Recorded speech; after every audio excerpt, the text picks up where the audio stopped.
Le cœur d'Inu. Selon les légendes autochtones, les animaux sont les ombres des dieux et frères des hommes. L'histoire que vous entendez aujourd'hui souligne l'importance de chérir ce monde et les nombreuses merveilles qu'il nous offre. Voici l'histoire d'une femme et de sa quête vers son propre cœur et son pouvoir de donner la vie.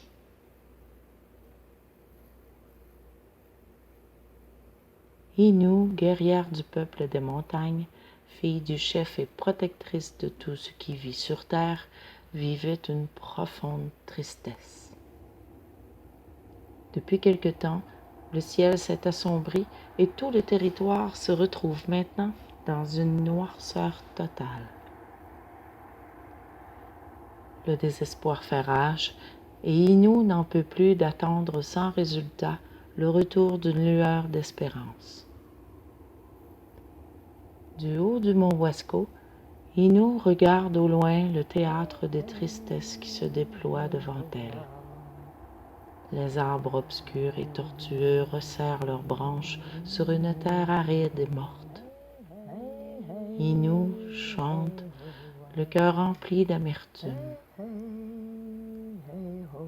Soudain, au loin, elle entend siffler l'esprit du faucon, l'ombre de Kekeko, qui s'avance vers elle dans le ciel obscur. Le doux battement des ailes se pose sur Inu, serrant son épaule, et l'oiseau chuchote à son oreille. « Inu, je viens vers toi en tant que messager. Je te livre une mission que ton cœur attend depuis plusieurs lunes. La reine de la nuit t'appelle. Seul astre encore présent sur notre territoire. Elle requiert ton aide. Son frère Soleil, qui n'en peut plus de constater l'ampleur de l'insouciance des hommes, a décidé de ne plus offrir sa vivifiante lumière. Il refuse maintenant de croire en nous et de nous offrir son éclat pour perpétuer la vie, car nous ne la respectons plus. Tu dois retrouver la lumière de vie au cœur du monde, éprouver la valeur des hommes, rallier le peuple enfin et préserver, tout en estimant enfin ce précieux cadeau qu'est notre mère Terre.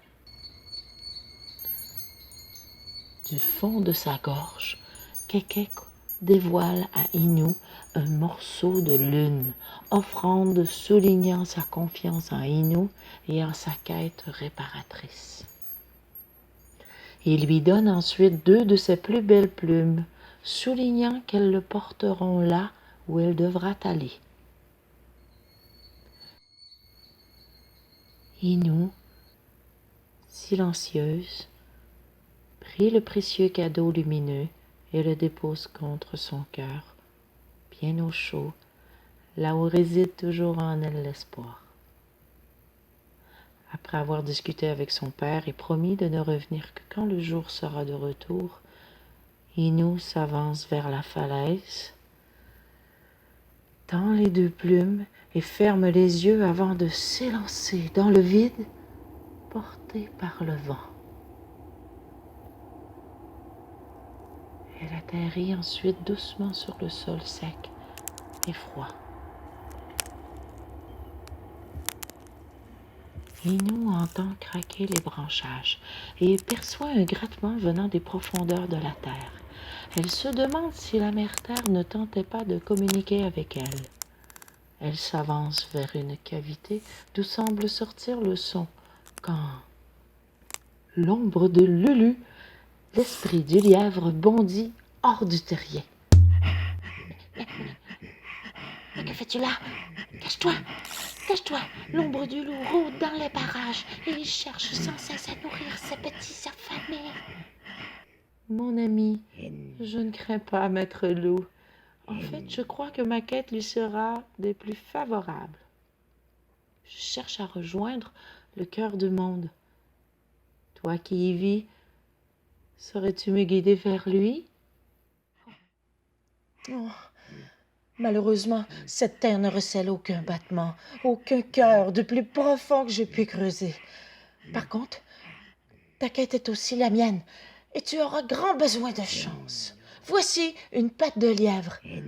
Ce sera mon offrande, mon sacrifice, pour que sa protection te mène là où la vie reprendra ses droits. Là où la paix saura voir le bon en chacun, et où nous saurons enfin aimer le monde du vivant. L'herbe verte nous manque terriblement, et l'écorce est sèche et sans vie. Je te souhaite de trouver le cœur du monde et de prouver la valeur de ton peuple. Sans attendre, le loup disparut rapidement, craintif et apeuré. Inou remarque que quelques brindilles vertes ornent l'entrée de son terrier. Elle se rappelle que l'esprit du lièvre est le gardien de ce qui pousse afin de protéger les plus vulnérables. Cette présence lui redonne confiance, car les Sherpas semblaient parsemer son périple. Voir la vie pousser encore dans cette noirceur soulevait la touchante perspective que la vie existe encore sous ces désolantes apparences. Bien sûr, se dit-elle, si j'y suis, elle existe bien, la vie. Et elle emboîte le pas vers l'horizon, là d'où vient le vent. Attirée par l'odeur de l'esprit du lièvre, Maïkan, les crocs acérés, avance, croyant croiser son petit déjeuner. Inou entend son hurlement dans la nuit, long et pénétrant chaque parcelle de son âme en lui glaçant le sang. Son regard, seule lumière dans la noirceur, s'avance vers elle. Figé, Inou est sans mots. L'ombre du loup, maintenant près d'elle, gueule ouverte, cesse soudain sa menace lorsqu'Inou lui tend la patte de lièvre. C'est toi. Le lièvre t'envoie. Je me demandais quand viendrais-tu enfin. Subjugué, Inou n'en revient pas de cet inopiné revirement. Tu m'attendais, moi? Le lièvre venait dans mes songes pour annoncer ta venue. Je ressens la pureté de tes intentions, et ma grande intuition t'a fait apparaître lors de mes nombreux rêves. Tu m'étais révélé comme un soleil nourricier, un guide. Je constate que ton peuple en est venu à se détester et ne plus respecter ce qui vit. Cette division affaiblit notre pouvoir à tous. Tu dois retrouver en toi cette lumière. Tu seras le phare de ce nouveau monde. Tu es l'espoir, Inou, l'espoir que nous attendions tous, et j'assurerai ta protection pour te rendre au cœur du monde, car c'est moi, le gardien, qui te mènera, grâce aux étoiles, vers elle. Elle? Oui, elle, la conscience du monde, la grande bibliothèque de toutes les mémoires, l'endroit où tu pourras transcender le fruit de ta quête. Elle se cache au fond des océans, et je suis celui qui te mènera vers Michikwe. Et l'ombre du loup s'élance vers l'étoile Sirius, et Orion, la constellation guide du loup. Inou porte une grande force en elle. Les limites de son corps n'existent plus. Aucune fatigue ne l'entreprend, et ses pas semblent la porter comme l'oiseau devant une plage cendrée où la mer si vaste emplit l'horizon. Maïkan stoppe sa course au pied de l'immensité. Te voici aux portes des profondeurs. Un vertige face au vide sans fin des profondeurs envahit nous. Une crainte que Maïkan rassure. Michikwe t'attend. Cette mémoire t'espère au fond des abysses. Ne crains rien. Nos chemins se séparent ici, mais je t'offre un de mes crocs pour t'accrocher au sens de ta quête. L'équilibre de ce monde est entre tes mains, Inou, et je sais que rien ne pourra t'empêcher de l'atteindre.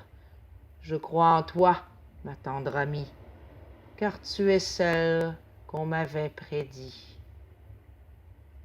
Inou observe le néant, interprétant d'une manière différente.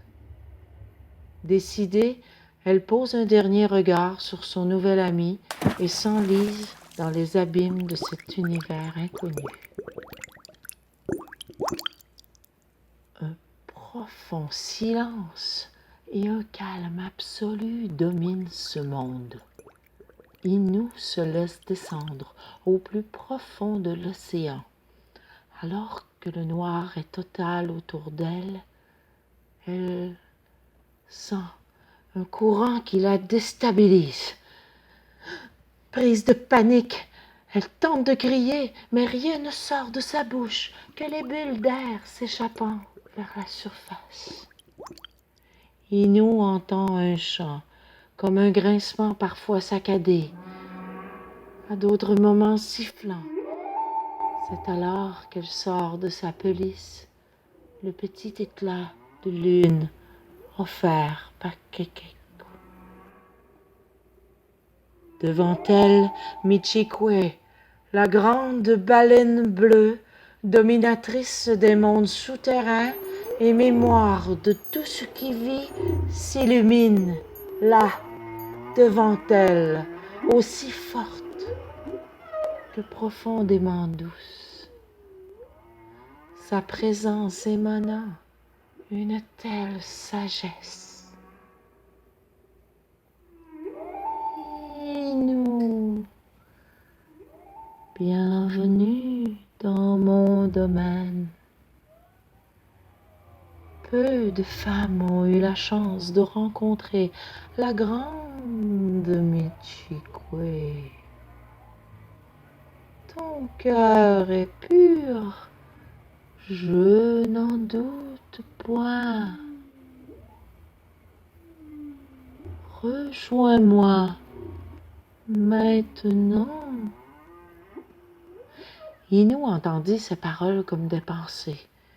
Elle arrivait même à entendre les battements de son cœur qui l'appellent comme la voix d'une mère pour son enfant.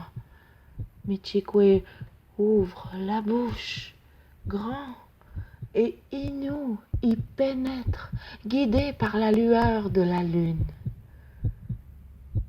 L'intérieur est confortable, chaud et apaisant. Le rythme du cœur de la baleine calme Inou qui s'endort dans un sommeil profond. Et elle rêve. Sous son entité, elle perçoit la montagne de son enfance, verdoyante, et son peuple heureux, travaillant d'un commun accord à rebâtir ce monde. Au pied de la montagne, Lulu la regarde, le regard illuminé par elle.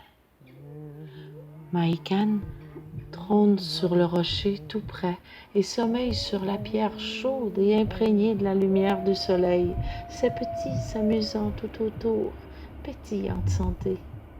Puis, la mer, fougueuse. Inou se réveille en sursaut.